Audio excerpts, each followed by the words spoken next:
Hi, and thanks for logging on to the Daily DVAR Halacha. And here's a brand new halacha for you, and it's for Monday, the 11th day of May. Here we go. One of the 39 halachas that you're not allowed to do on Shabbos is setting traps, trapping animals, and those kinds of things. So we're going to talk about a few practical applications of that.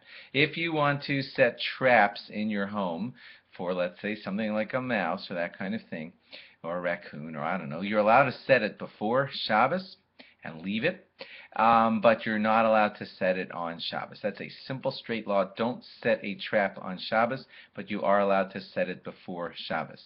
If something like a bee, that's in the category of an animal that can cause you great anguish. You know, bee bites are pretty nasty. So here's the halacha for if a bee is bothering you on Shabbos. You are allowed to quote-unquote trap them. Let me explain. You're not allowed to use a usual bee trap. You can set that before Shabbos, of course, but you're not allowed to use a regular bee trap on Shabbos. In other words, you can't set that trap on Shabbos. But if a bee is bothering you and you're worried about getting a bee bite and it's just, hanging out on the table, you are allowed to just put a cup over the bee. And although it's sort of trapped in that cup, you are allowed to leave it like that till the end of Shabbos if you want to leave it like that, or stick a plate under it and carry it outside. And the reason for that leniency is because of bees being in the category of things that could cause you quite a bit of anguish. Now, a mosquito, which can only cause you medium anguish, so here's the law for that. If it's on you, whether it's biting you or not, you are allowed to just shake the bee off of the mosquito off of your arm. If it's on your arm, that is allowed. You have to be careful not to kill it. That's a separate malacha that we're not discussing today, but you are allowed to shake off the mosquito from your arm. That you're allowed to do. If you think you could pick it off by hand and just throw it away without killing it, because you're not allowed to kill it on Shabbos, then you can do that to the mosquito also. If it's not on you, then you are allowed to just shoo it away like that, and just again make certain that you're not killing it, but you are allowed to shoo it away. Now, trapping something like a domesticated animal, like the dog that's yours, that you totally know and it's totally under your control. If you close the door on the dog that's your pet, that's not called trapping at all. But if you have an animal that's only semi-domesticated, you don't really have full control over it, and you suddenly find yourself stuck in a room with that animal. Let's say you just want to get out of that room. You're not in any danger. You just want to get out of that room. But when you re-close the door, you might be trapping that animal. So here's how the halacha is going to work for that situation.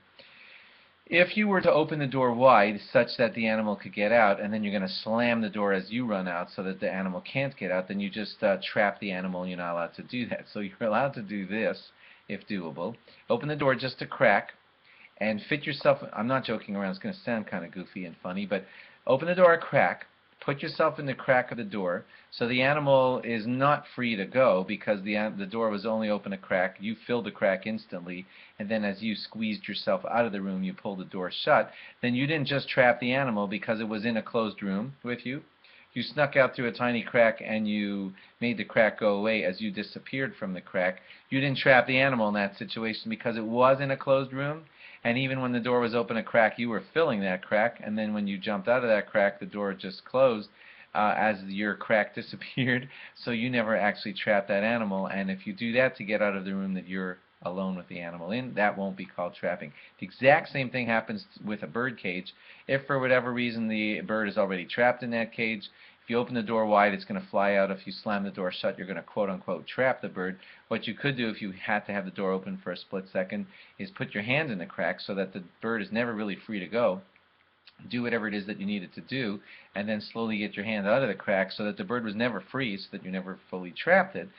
You just left it in the situation that it was in before. It was in a cage, and it's still in a cage, and during the short seconds that it was open, your hand was in that crack, and then your hand just disappeared from that crack. That's going to be allowed in that situation. Probably tomorrow we'll continue with one or two more applications of the trapping and not trapping on Shabbos. Thanks for logging on. Log on again tomorrow for more. Bye-bye.